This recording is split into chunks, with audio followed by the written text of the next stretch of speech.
Jesús Lemus es periodista y es autor de un libro que ha hecho mucho movimiento, mucha generación de discusión y de análisis público. Se llama El Fiscal Imperial.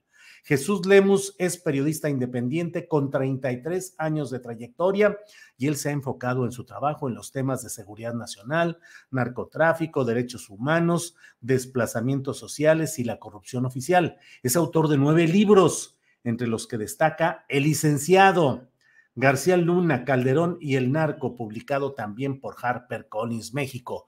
Doy la bienvenida y saludo al periodista Jesús Lemus. Jesús, buenas tardes. ¿Qué tal, Julio? Buenas tardes. Siempre un placer saludarte, estar contigo y tu audiencia. Gracias, Jesús. Pues tú haciendo ruido y haciendo mucho movimiento y haciendo generándonos discusión y análisis con estos reportes, con estos trabajos periodísticos, el más reciente de los cuales es El Fiscal Imperial. Una historia pues muy llena de, te iba a decir claroscuros, pero a veces yo veo más oscuros que claros. Exacto. Y lo leí, pero además me enfoco en este momento en los capítulos en los que dividiste esta propuesta periodística. Y casi te preguntaría, Jesús, ¿qué es lo más escandaloso de todo lo que vas enumerando que yo no encontraría cuál? ¿Qué es lo más escandaloso? Yo creo, Julio, que lo más escandaloso que destaco a lo largo de este trabajo y que a final de cuentas termino entregándole al lector, yo creo es el hecho de cómo el fiscal Gers Manero ha utilizado a la Fiscalía General de la República como su empresa particular, como una empresa de su propiedad, para cumplir una serie de venganzas contra diversos actores públicos y políticos. Creo que ese es el aspecto más claro que deja ver a lo largo de este trabajo de investigación, pues cómo el fiscal le ha importado muy poco ser parte de un movimiento transformador como el del presidente López Obrador. Le ha importado muy poco el compromiso del presidente López Obrador para con la justicia y para con el combate a la corrupción, y ha preferido ir por la senda de sus intereses personales y utilizar todos los recursos que tiene la Fiscalía, que a final de cuentas son recursos públicos y del pueblo, para aplicarlos, te digo, en sus venganzas personales. A lo largo de este trabajo yo conjunto por lo menos una muestra de 20 temas, 20 asuntos icónicos que revelan únicamente ese sentido del fiscal, que es vengativo, rencoroso y que utiliza el poder y que nadie puede cuestionar su poder. Ajá. Jesús, yo esta pregunta me la hago y ahora la extiendo hacia ti, sobre todo por todo este tiempo que dedicaste en la elaboración, el acopio de material para tu libro. ¿Por qué lo nombró López Obrador como su propuesta primero para Procurador General de la República, ya en el tramo en el cual de manera automática sería el primer fiscal general de la República? Los antecedentes estaban a la vista, desde la Operación Cóndor, desde su paso por diversos cargos públicos. ¿Por qué lo nombraron fiscal general de la República? Yo creo que aquí hay dos cosas que tenemos que tomar en cuenta, mi querido Julio. Primero, hay un compromiso muy estrecho entre el presidente López Obrador y Gers Manero, porque Gers Manero, desde su posición de pues un político de ultraderecha, de las clases, de la élite empresarial y política mexicana, que había estado siempre muy cercano pues a los que habían sido dueños de México, también tenía nexos muy cercanos con los movimientos de izquierda, con el Frente Democrático Nacional que inició Cuauhtémoc Cárdenas Solórzano allá por 1988, 87, 88, y también era parte del equipo de trabajo que en algún momento encabezó Porfirio Muñoz Ledo. Creo que ese es el antecedente más inmediato en el que el presidente López Obrador busca entre sus cercanos quien pueda ayudarle a la Procuración de Justicia y encuentra a Gers Manero y termina decantándose por él, porque además Gers Manero es un representante dentro de este gobierno transformador, es un representante de esas clases sociales de la élite, que a final de cuentas, que aunque se va contra ella, no se quiere golpear totalmente a ese sector importante de México, la clase privilegiada, y es un digno representante de esa comunidad. Por eso creo que es la decisión de López Obrador de asumir al fiscal Gers Manero, además de que también no podemos dejar de lado que es un hombre que conoce a la perfección justamente el tema de la seguridad pública. Recordemos que fue secretario de Seguridad Pública con el ingeniero Cuauhtémoc Cárdenas en la Ciudad de México, fue secretario de Seguridad Pública con el gobierno de Vicente Fox a nivel federal, y pues ha estado siempre en esos menesteres, tiene un gran conocimiento técnico de la aplicación de la procuración de justicia, de la aplicación del derecho. Entonces creo que es el hombre que llenó muy claramente sus expectativas, y además de que había una simpatía, hay una simpatía personal muy grande hacia él. ¿Fue un error de López Obrador el impulsarlo para fiscal? No creo que haya sido error. El presidente López Obrador siempre supo quién es el fiscal Gers Manero. Más bien pienso que es un exceso de ambición del propio fiscal el no estar cumpliendo con las expectativas del presidente. El fiscal va por su camino, se sabe un hombre seguro, se sabe un hombre que va a trascender a este sexenio. De hecho, es el único, Julio, es el único funcionario de la actual Cuarta Transformación que tiene garantizado su paso transeccional. Es el único que va a estar en el próximo gobierno. Todavía no sabemos ni quién va a ser el presidente de la próxima administración, y ya es el seguro funcionario federal. Por lo tanto, es incluso un hombre que se puede convertir en un momento determinado en el gran elector, que puede influir demasiado, de forma muy considerable, sobre quién podría ser el candidato de Morena. Escándalos, evidencias de este uso faccioso del poder de la Fiscalía General de la República para fines personales, muy criticado, y sin embargo ahí sigue. Pareciera que efectivamente, Jesús, continuará, trascenderá, será el único funcionario transeccional. ¿Crees que finalmente los escándalos no harán mella y que seguirá en su cargo?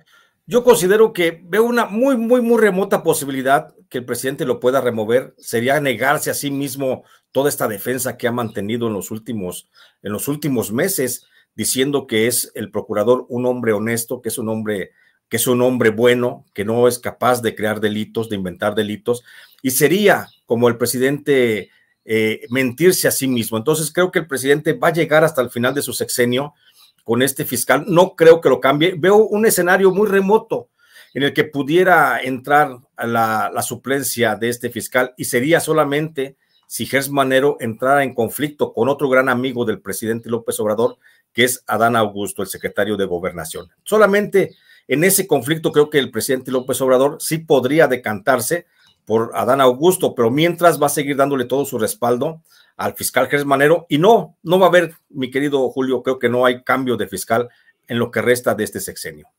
En ese camino hay dos cruces políticas decaídos, que son Julio Scherer, que era consejero jurídico de la Presidencia de la República, y Santiago Nieto Castillo, después de aquella boda en Guatemala que tú relatas muy bien, como otras cosas en tu libro.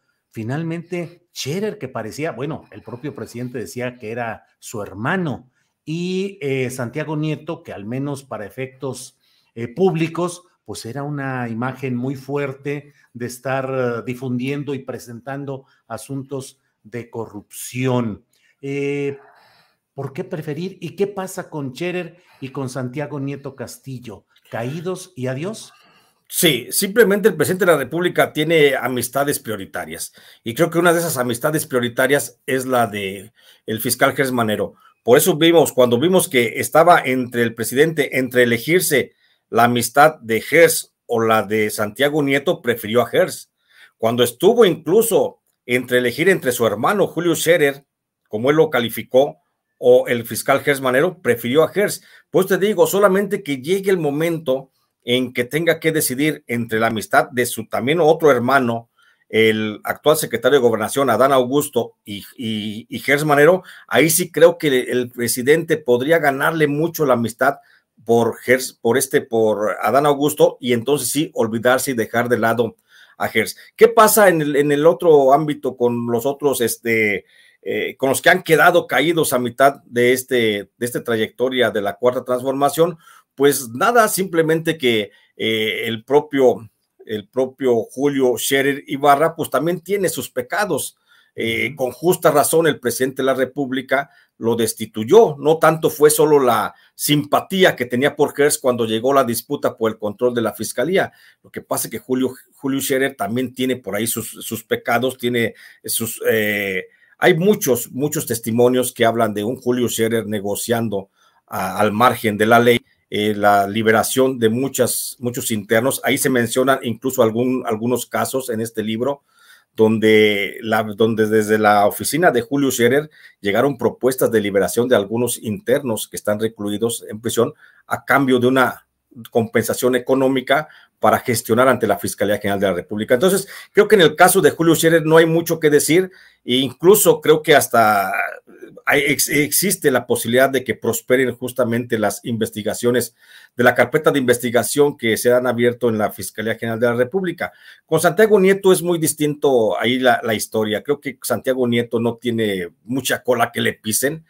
Podría salir totalmente sin ningún problema de las averiguaciones que todavía también tiene dentro de la Fiscalía General de la República, porque sin embargo en los dos casos el fiscal general siempre seguirá blandiendo como una amenaza cada vez que haya necesidad para tranquilizar a los grupos políticos del país.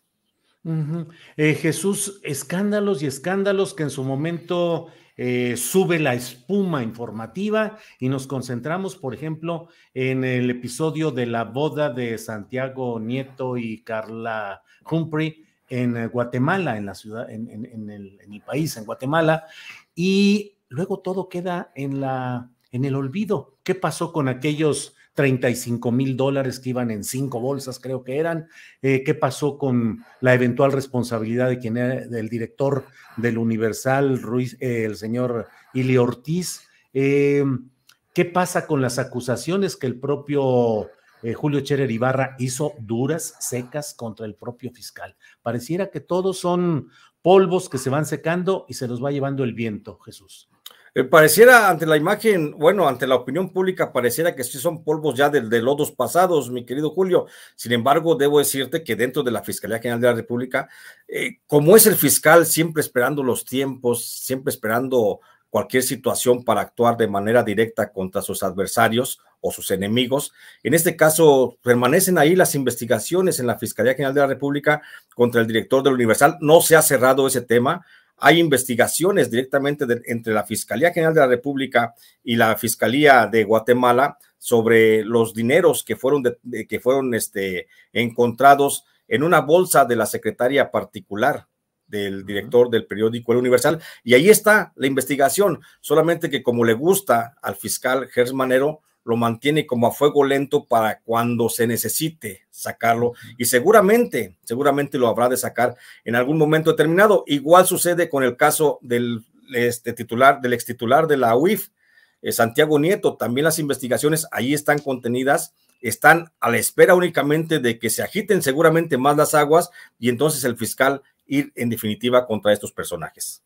El presidente de la República comentó en su conferencia mañanera de prensa, en una de ellas, que había recibido al ministro presidente de la Corte, pero también al fiscal general de la República, y dijo que había a veces que empujar porque había cierta lentitud en algunos aspectos, y luego surgió por parte de la UIF este tema de las investigaciones a Enrique Peña Nieto. ¿Le ves sustancia a estas acusaciones contra Peña Nieto o puede ser solamente una llamarada circunstancial que no va más allá de ese ruido mediático? Es únicamente una cortina mediática, mi querido Julio. Es también la reacción del presidente para poner a salvo también su credibilidad y su honorabilidad ante el pueblo de México, obligar a la Fiscalía General de la República, sobre todo ahora que hay estas voces, que siguen creciendo las voces de la mala operatividad o del poco funcionamiento de esa dependencia, pues para demostrarle a la gente que sí hay una fiscalía que está trabajando. Entonces, por ello es que le ha pedido al fiscal, pues que se agilice, que se desperece y que se ponga a trabajar en los asuntos medulares. No va a pasar nada. Por supuesto que el anuncio es más bien mediático, el anuncio de ir contra Enrique Peña Nieto fue también para decir, no pasa nada, tengo una fiscalía que está trabajando y aquí está, y vamos en el caso icónico de Peña Nieto, de combate a la corrupción, no va a pasar nada. Por eso también se anuncia, querido Julio, el asunto del inicio de la reapertura de la averiguación del asesinato de Luis Donaldo Colosio, también para demostrar que hay una fiscalía eficiente. También se le da mucho aire a la fiscalía con el anuncio de la carpeta de investigación contra Alejandro Moreno Cárdenas. ¿Para qué? Pues para demostrarle a la gente y decir, no es cierto, sí tengo una fiscalía que está trabajando, que está funcionando, pero que a final de cuentas, y al tiempo vamos, mi querido Julio, no va a pasar nada, porque simplemente el fiscal Gers Manero tiene todo el tiempo del mundo a su favor, como te decía.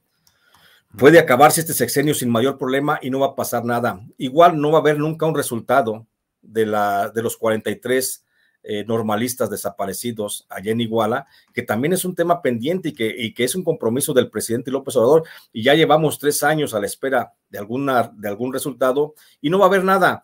Va a ser jugar con cortina mediática y va a ser jugarle también un poco al olvido que tenemos tradicionalmente los mexicanos. No va a pasar nada, esa es mi expectativa, mi querido Julio. Lamentablemente siento que no va a pasar nada, todo va a quedar en el olvido, pero sirve en este momento para salir al paso de las acusaciones que cada vez son mayores, de esta inquietud social que hay en México, para que el fiscal general de la República pues deje su cargo.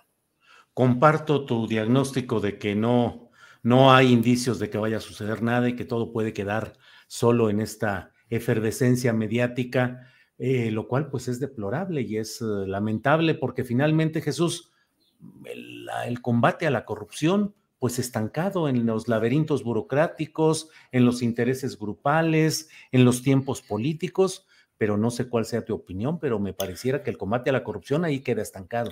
Por supuesto que ahí queda estancado, y ahí en este libro, en este trabajo periodístico, Julio, yo presento, le explico a la gente cuál es la operatividad de la Fiscalía General de la República. Mira, cuando estaba Enrique Peña Nieto, los fiscales que tuvo en su primer año simplemente de gobierno de cada uno de los procuradores que eran entonces, pues de cada 10 casos que conoció la Fiscalía General de la República, por lo menos 5 de ellos se llevaban a buen término hasta presentarlos, judicializarlos y obtener sentencia por parte de un juez. 5 de cada 10. En la administración del presidente Felipe Calderón, de cada 10 casos que conoció los procuradores y procuradoras que tuvo, de cada 10 casos, 6 eran llevados hasta la judicialización y terminaban con sentencias en cualquier sentido.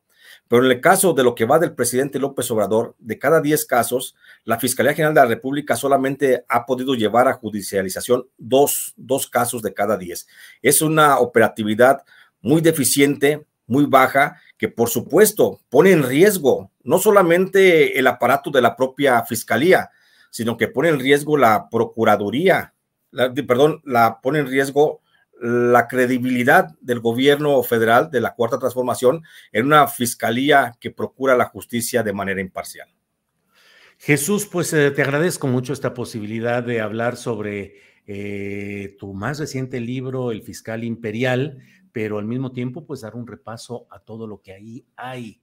Es de HarperCollins México, ya está distribuido en librerías. El autor es Jesús Lemus, periodista con una amplia experiencia y con una redacción muy precisa y muy concreta. Jesús, ¿invitas a la gente a leerlo? ¿Por qué razón? Claro, Julio, te agradezco mucho esta posibilidad de poder platicar de mi más reciente trabajo. Invito a la gente a que lean, porque considero que es una lectura fundamental para poder entender el contexto en el que hoy están surgiendo una serie de escándalos, siguen surgiendo una serie de escándalos respecto a la operatividad del fiscal, y sobre todo por una cosa, Julio, que creo es bien importante, porque creo que también desde el periodismo crítico se puede contribuir a este proceso de la Cuarta Transformación, y porque yo quiero la Cuarta Transformación, no quiero que se descarrile, y porque creo que este personaje, Alejandro Gers Manero, es el único de todos los funcionarios de la actual administración que podría hacer que fracase el gobierno del presidente López Obrador, el gobierno y su proyecto político a muchos años. Bien, pues Jesús, te agradezco mucho esta oportunidad y bueno, a leer El Fiscal Imperial. Yo ya le metí iba a decir el diente, cuando menos el ojo, ya estoy avanzando en él. Es un libro bien escrito, bien planteado, con precisión, así es que a leer la historia del eslabón más oscuro de la 4T, El Fiscal Imperial. Jesús, muchas gracias y seguiremos atentos. Gracias, un abrazo, mi querido Julio. Hasta luego. Igual, hasta luego.